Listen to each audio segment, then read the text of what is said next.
Lecture series on Introduction to Radar Systems. Today we are going to discuss the Doppler effect, a basic principle of CW radar and basic principle of MTI radars. Generally, pulse radars that we have already studied are useful for the measurement of range, and they are not suitable for the measurement of the velocity, particularly the radial velocity. That means the velocity with which the target approaches towards the radar or recedes from the radar. So we need some other principle for the measurement of such velocity, which is completely different from that of the pulse radar system. And for that we have to use this effect called the Doppler effect, that is similar to the effect that we have already that is very popular kind of effect shown in connection with acoustic signal. So let us see the meaning of Doppler effect. We are familiar with this type of Doppler effect. If some vehicle moves from one point to another point, then for approaching source, the person will hear a frequency which is higher compared to that of the original signal, and for this person, since for this person the source of sound is moving away, so he will receive slightly lower frequency compared to its original frequency. So this is what we call the Doppler effect in acoustic system. But similar thing happens for the electromagnetic wave as well. A technique for separating the received signal from the transmitted signal when there is a relative motion between radar and target is based on recognizing the change in the echo signal frequency caused by the Doppler effect. If either the source of oscillation or the observer of the oscillations is in motion, an apparent shift in frequency will result. This effect is called the Doppler effect, and in CW radars this Doppler effect is used. This is the concept. This concept is used for this type of CW radar. And the basic objective of those radars are to measure the velocity, not the range. If r is the distance from the radar to the target, the total number of wavelengths, say lambda, contained in the two-way path between the radar and the target is twice r by lambda, right?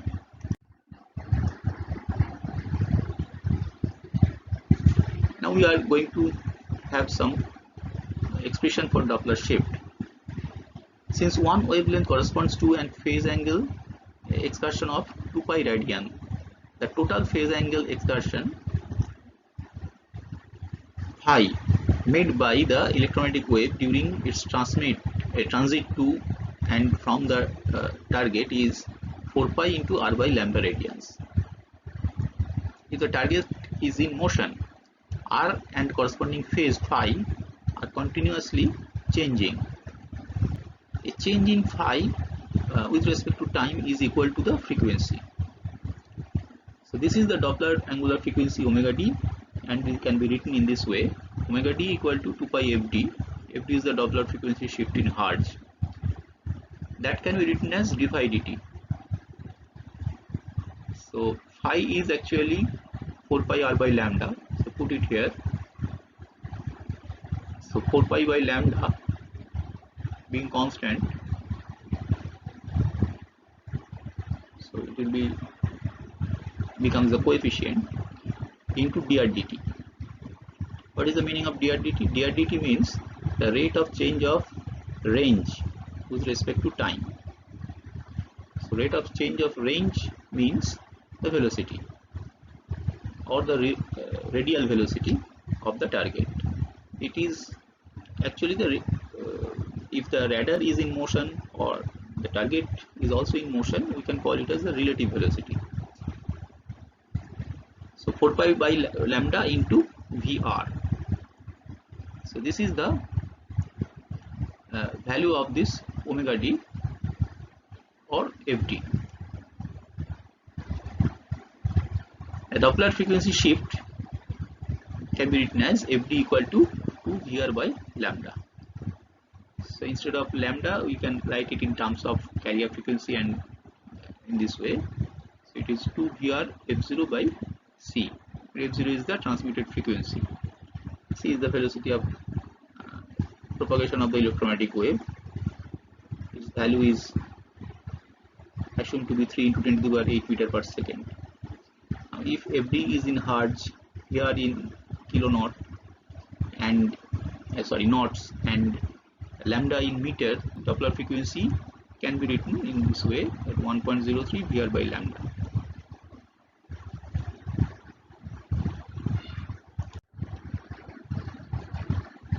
So this principle is used for the measurement of the velocity, because the Doppler frequency shift is dependent on the velocity Vr, rather proportional to velocity Vr. So if we can measure the Doppler frequency shift, then from that measurement we can get, with some proper calibration, we can measure the radial velocity. So this is the principle for the Doppler radars. So simple CW Doppler radar is shown right here. It is little bit different from the usual pulse radar. So in the transmitter, instead of pulse transmitter, we have a CW transmitter with frequency say F0. Now this transmitter may consist of oscillator, amplifier, filter, etc. So everything is included in this block. So F0 frequency is emitted by the transmitter, high power F0 frequency, and it is continuous wave, and it emerges from the antenna, moves to the target, and a portion of this transmitted signal will come back to the radar. But thing is that since the target is moving with respect to this antenna, so obviously the returned echo will have some Doppler shift, and the Doppler shift is say FD. So returned signal will have a frequency of F0 plus minus FD. So that will be intercepted by this antenna, and here we must have some kind of duplexer type of thing, so that will switch this echo signal towards the detector. Also, for the proper operation of this CW radar, we need some reference signal, because to determine this value of FD, we must know the value of F0. So F0 is actually the reference. So until we have some reference, we cannot measure it. So what is done? There must be some leakage path. Here it is shown as if a leakage path is there. So through this leakage path, the original transmitted signal will enter, and the echo signal with Doppler shifted frequency will also enter in the detector. Detector by principle in this case is nothing but a mixer. So once it multiplies these two signals, the difference frequency will be the Doppler frequency, and that Doppler frequency is detected with the help of Doppler filter. The response of this filter is here, and then finally there must be some indicator so that we can see the result. So let us see how this work, the basic principle of the operation. So moderate amount of leakage entering the receiver along with the echo signal supplies the reference necessary for detection of the Doppler frequency shift. CW signal of frequency F0 generated by transmitter is radiated by antenna. Received signal frequency from moving target is shifted by plus minus FD. Plus sign is for approaching target. The detector or mixer multiplies the echo signal F0 plus minus FD with transmitted leakage signal of frequency F0. The Doppler filter allows the difference frequency from the detector to pass and rejects the higher frequencies. The Doppler frequency filter has a lower frequency cutoff to remove from the receiver output the transmitter leakage and clutter echoes. The upper frequency cutoff is determined by the maximum radial velocity expected of moving target. So this section is determined by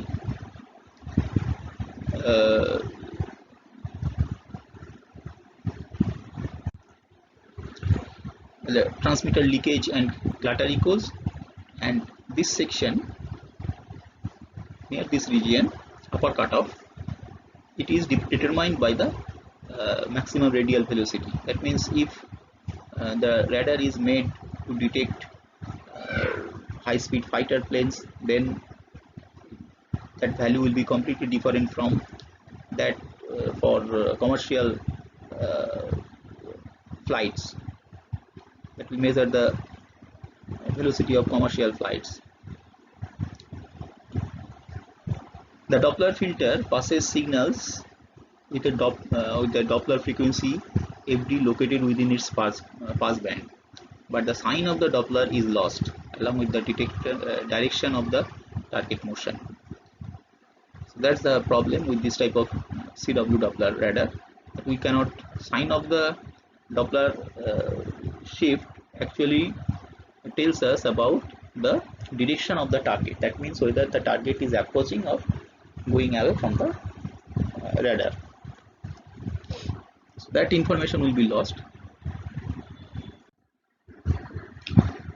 Now come to the moving target indicator and pulse Doppler radar.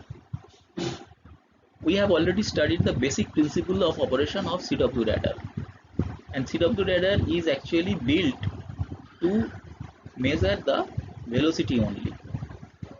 On the contrary, the pulse radar is made to measure the range of the target. So pulse radar objective is completely different from that of the CW radar. Now we want to make a radar that is able to measure both range as well as the velocity. So this is the objective.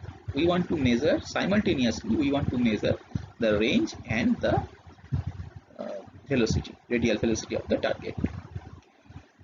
And to achieve or to determine both the parameters, we don't want to use two separate radars. Rather, we want to use the same radar to measure both the parameters. So for that, we have different type of radars. One is the moving target indicator, another is the pulse Doppler radar. Though by principle they are almost identical, along with certain differences. We will discuss those things later on. So objective of CW radar is only to measure the radial velocity. Doppler frequency shift, we have discussed this thing, produced by a moving target may be used in the pulse radar just as in the CW radar to determine the relative velocity of the target or to separate desired moving targets from undesired stationary objects. Undesired stationary objects like clutter, that means echo from nearby mountains, trees, etc. These are the stationary objects, along with the range measurement. Although there are applications of pulse radar where a determination of the target's relative velocity is made from the Doppler frequency shift, the use of Doppler to separate small moving targets in the presence of large clutter has been of greater interest. The pulse radar that utilizes the Doppler frequency shift as a means of discriminating moving targets from fixed targets is called either moving target indicator or a pulse Doppler radar. And we say, I just mentioned that basic principle of MTI and pulse Doppler radar are almost identical, along with certain differences. The MTI radar usually operates with ambiguous Doppler measurement ambiguous Doppler measurement, so-called blind speeds, we will discuss it later on, but with unambiguous range measurements. That means if you consider two parameters, one is the velocity, another is the range, MTI radar will measure the range with highest amount of precision, but its velocity measurement will not be precision. That means more error will be present in the velocity measurement and less error will be present in the range measurement. This is what we call the MTI radar, and for that it should operate with low pulse repetition frequency. A pulse Doppler radar operates with ambiguous range measurement but with unambiguous Doppler measurements. So it is just the opposite of the MTI radar. So in this case, for pulse Doppler radar, the velocity measurement will be with very small amount of error, whereas the range measurement will be comparatively erroneous. Actually, there is just like Heisenberg uncertainty principle, in radar we have uncertainty principle.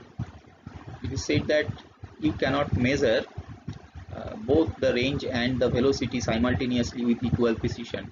If you measure with one, and there is a minimum limit actually, just like Heisenberg uncertainty principle, here also we have some limitations.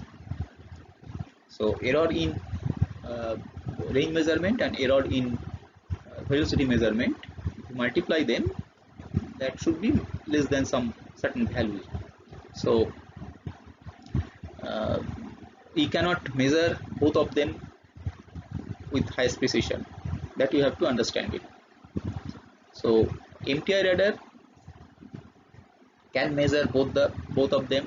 Doppler radar can measure both the parameters, but thing is that MTI radar measurement, for MTI radar measurement, the range will be with very high degree of precision, whereas for pulse Doppler radar, velocity measurement will be of high degree of precision. Now we have to understand the principle of operation of this type of radar, either pulse Doppler radar or MTI radar. The principle wise, they are almost identical. The output of stable, so first consider this block diagram. We have CW oscillator generating a frequency of Ft that is given to the power amplifier, which is operated or controlled by this pulse modulator. This pulse modulator actually switching on and off this power amplifier. So at the output we are getting pulsed waveform of frequency Ft. Now it will go to the target and some portion of the power will be reflected back with some kind of change in frequency. Here in this block diagram we have shown two antenna. So we have different receiver antenna. So receiver will receive this incoming echo and it will take some reference signal from the original transmitted signal. That reference signal may be leakage or reference signal may be through some circuitry. So receiver will receive and it will generate the corresponding FD, and that will be given to the indicator for the display.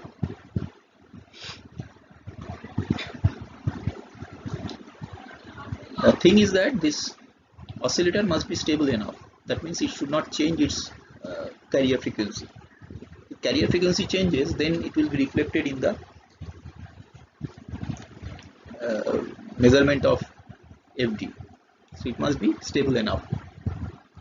The output of the stable CW oscillator is turned on and off to generate a series of high power pulses. The received echo signal is mixed with the output of the CW oscillator, which acts as a coherent reference to allow recognition of any change in the received echo signal frequency. Now, transmitted signal is assumed to be sinusoidal in nature, so it can be written as A1 sine 2 pi ft t. This A1 is the amplitude, ft is the frequency generated by this oscillator. So reference signal, this one, should be identical to the transmitted signal. The only thing is that this transmitted signal is of high amplitude, but the reference signal must be of very low amplitude. So we have changed the, from A1 we are assuming it is A2. A2 is very low actually. So reference voltage can be written as A2 sine 2 pi ft. Now the echo signal voltage, here coming the echo signal, it is A3 sine 2 pi ft plus minus fd t minus 4 pi ft r0 by c. So r0 is the range of this target. This is r0. So it will be delayed by some factor. 2 pi f1 ft r0 by c is basically a small amount of delay, because the received signal will be delayed by some amount.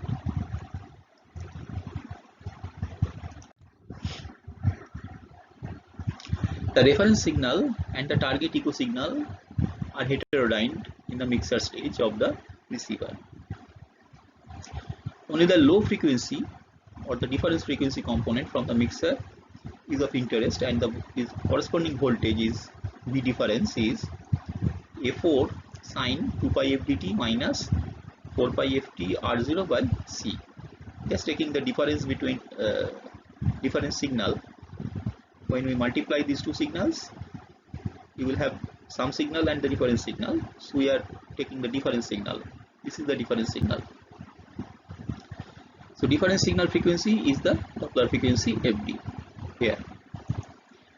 Now for stationary targets, the Doppler frequency shift will be 0, right?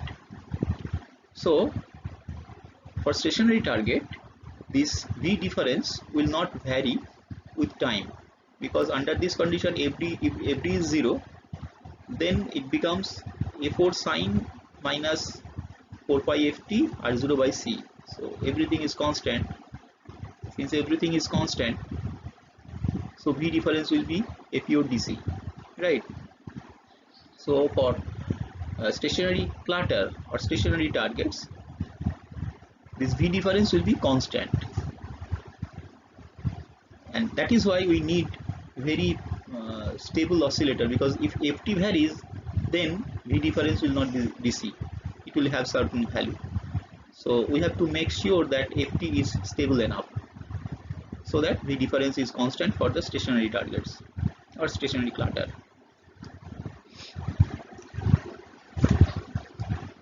And its value will be from plus A4 to minus A4. It may be 0 also. When the target is in motion relative to radar, FD will have a finite value other than 0, and the voltage corresponding to the difference frequency of the mixer will be a function of time, because along with FD we have some time function. So it will vary in a sinusoidal fashion. If FD is finite, then V difference will vary in a sinusoidal fashion. Now consider two cases. In the first case, Doppler frequency FD is large compared with the reciprocal of the pulse width. This is the case. The Doppler signal may be readily distinguished from the information contained in a single pulse. Okay. So this is the case when FD is greater than 1 by tau. Tau is the pulse width. Now consider case 2. This is the case with fd less than 1 by tau. So fd is small compared with the reciprocal of the pulse duration. The pulse will be modulated. As you can see, the pulse is now modulated. Many pulses will be needed to extract the Doppler information. So single pulse will not work, we need number of pulses. So very common for aircraft detection radars.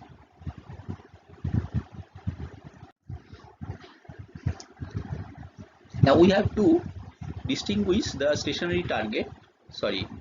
moving target from the stationary clutter or stationary targets. So to do so, suppose we are observing the radar signal with a scope display. Scope display means time with or time or range in x-axis, and y-axis we have the amplitude. So sweep by sweep we are observing, right? So this is the first sweep. This is the second sweep. Thing is that if we have some moving targets right here and right here, and as we have seen that because of moving target, the difference voltage will vary in a sinusoidal fashion. So for first sweep the amplitude was this for this target, but for second sweep amplitude will vary. For third sweep amplitude will again vary. For fourth amplitude will vary. So in this way, sweep by sweep the amplitude of the moving targets will vary. But for stationary targets, what happens? Since for stationary target fd is constant, so there is no change in the reference voltage. Sorry, V difference. That means V difference is pure DC for a particular target. So there will be no change sweep by sweep, right? So on the basis of a single sweep, moving targets cannot be distinguished from fixed targets. One sweep will not work, so we have to observe number of sweeps. Echoes from fixed targets remain constant throughout, but echoes from moving targets vary in amplitude from sweep to sweep at a rate corresponding to the Doppler frequency. The moving targets produced with a time a butterfly effect on the scope like this, because in the scope display the sweeps are coming at a very fast rate. So what happens, this section will change at a very fast rate. So you will see as if something is moving. At this point is actually moving, showing a butterfly effect here and here corresponding to the moving target.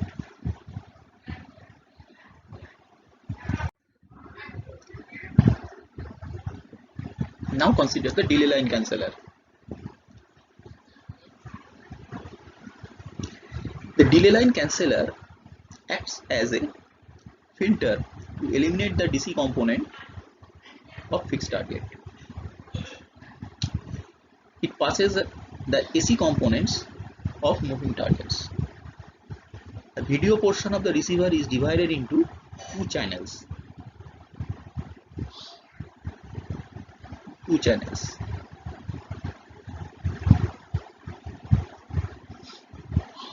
One is the normal video channel equal to the in the other, the video signal experiences a time delay equal to the 1 pulse repetition period. So one will be normal video channel, another is we must have a delay line that will produce a delay equal to 1 pulse repetition period. The output from the two channels are then subtracted from one another. So we have a subtractor circuit. The fixed targets with unchanging amplitudes from the pulse to pulse are cancelled on subtraction because they are of same voltage, so they will cancel out. For the fixed target, the voltage values will be cancelled out.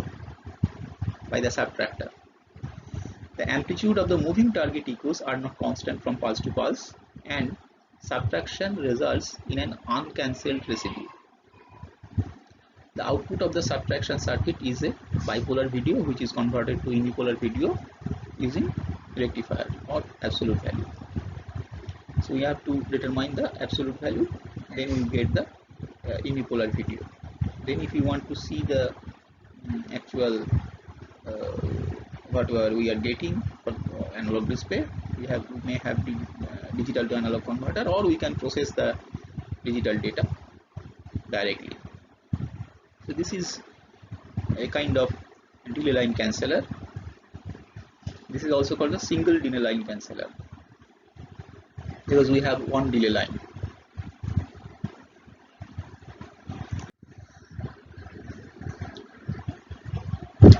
Now consider the MTI radar with power amplifier transmitter.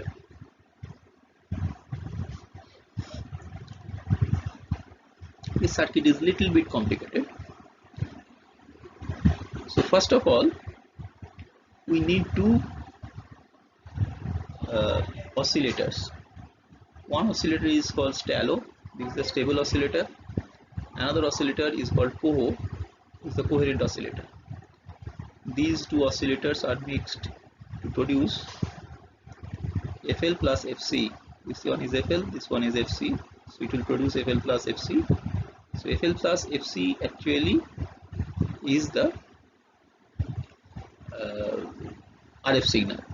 So we have a power amplifier that is controlled by modulator, pulse modulator.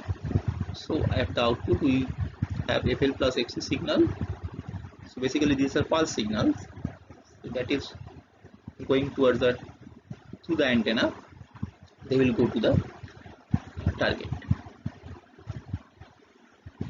Here the reference signal is actually taken in a different way. The COHO signal is the reference signal. So COHO output is the reference output.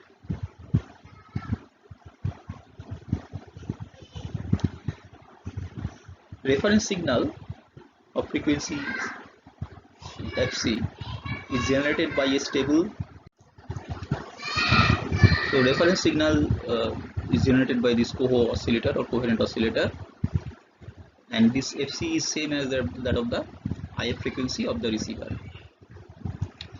If the phase of the local oscillator of the receiver changes with pulses, there may be some uncancelled clutter residue present at the output of the delay line canceller, which may mistakenly detect as moving target. To prevent this false appearance of moving target, this STALO is used, or stable local oscillator is used. It is generating this FL is in RF range, and this FL is mixed with the COHO output to produce the carrier frequency of FL plus FC.